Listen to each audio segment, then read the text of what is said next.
Huwag ka mag-alala, Torre, kasi matagal ko na talaga gusto makabugbog ng unggoy. Kung gusto mo lang talaga ng suntukan, bakit kailangan mo pang charity?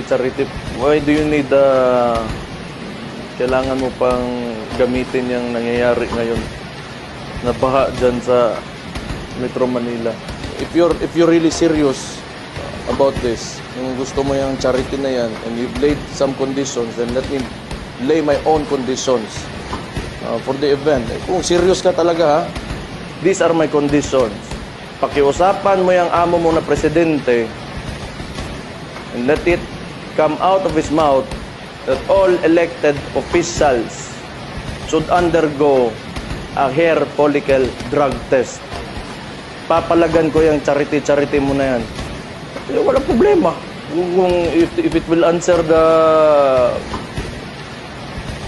the issues nitong bansa natin, I can do that.